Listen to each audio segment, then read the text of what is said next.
threw away some of my fucking edibles. Guess whose bitch ass got into the trash and ate them? Can you tell who? Can you tell?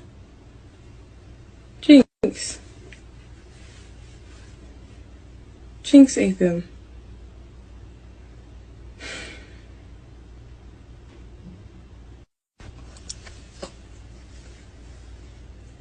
Like, she never digs in the trash, never has the trash and found an edible that I threw away. Called the doctors. The edible was pretty, there was no chocolate in it or anything, so she threw up a little bit. They said food and water should pass through.